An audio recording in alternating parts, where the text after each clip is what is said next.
السلام عليكم ورحمة الله وبركاته. الحمد لله الذي نحمده ونستعينه ونستغفره ونؤمن به ونتوكل عليه أما بعد. அன்பிற்குரிய அல்லாஹ்வின் நல்லடியார்களே, அன்பு சகோதரர்களே, நாம் தொடர்ச்சியாக பார்த்து வரக்கூடிய துஆக்களினுடைய திக்ருகளினுடைய தொகுப்பில் இன்று நாம் பார்க்க இருக்கின்ற விடயம் என்னவென்றால், நாம் ஃபர்தான ஐவேளை தொழுகைக்கு பின்னால் ஓத வேண்டிய மிக முக்கியமான துஆக்கள். இதனை ஓதுவதன் மூலமாக அல்லாஹ் ஜல்ல சுப்ஹானஹு வ தஆலா நம்முடைய துஆக்களை கபூல் செய்கின்றான். அதே போன்று அல்லாஹ்வினுடைய உதவிகளை பெற்றுத்தரக்கூடிய மிகவும் சிறந்த துஆக்கள். நம்முடைய தேவைகள் அனைத்தையும் அல்லாஹ் பூர்த்தி செய்து தருகின்றான். அப்படிப்பட்ட மிகச்சிறந்த துஆக்களை தான் நாம் இன்றைய வீடியோவில் பார்க்க இருக்கின்றோம். அன்பார்ந்த சகோதரர்களே, அல்லாஹ்வின் நல்லடியார்களே, ரசூலுல்லாஹி ஸல்லல்லாஹு அலைஹி வஸல்லம் அவர்கள் ஒவ்வொரு ஃபர்தான தொழுகைகளுக்கு பின்னாலும் துஆக்களை ஓதி இருக்கிறார்கள்.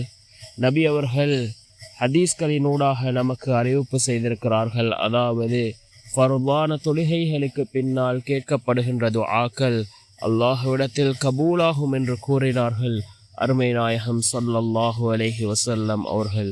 அதே போன்று ஒவ்வொரு ஃபர்தான தொழுகைகளுக்கு பின்னாலும் நபி அவர்கள் பல துஆக்களை ஓதி வந்திருக்கிறார்கள். இந்த துஆக்களை நாமும் ஒவ்வொரு ஃபர்லான தொழுகைகளுக்கு பின்னாலும் ஓதி வருவோம். நிச்சயமாக அல்லாஹ் ஜல்ல சுப்ஹானஹு வ தஆலா இந்த துஆக்களின் மூலமாக நம்முடைய வாழ்க்கையில் அல்லாஹ் சிறந்த மாற்றத்தை ஏற்படுத்தி தருவான்.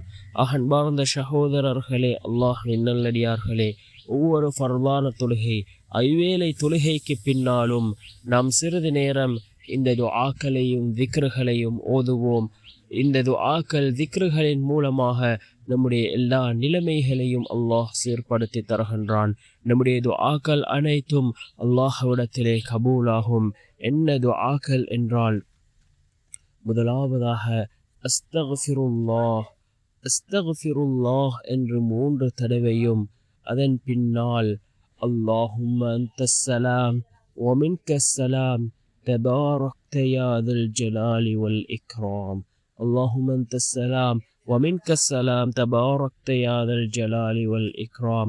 யா அல்லாஹ், நீயே சாந்தி அளிப்பவன், உன்னிடமிருந்தே சாந்தி ஏற்படும், மகத்துவமும் கண்ணியமும் உடையவனே, நீ பாக்கியமிக்கவன் என்று பொருள்படக்கூடிய இந்த துஆ முஸ்லிம் என்கின்ற நபிமொழி தொகுப்பு நூலிலே பதிவு செய்யப்பட்டிருக்கின்ற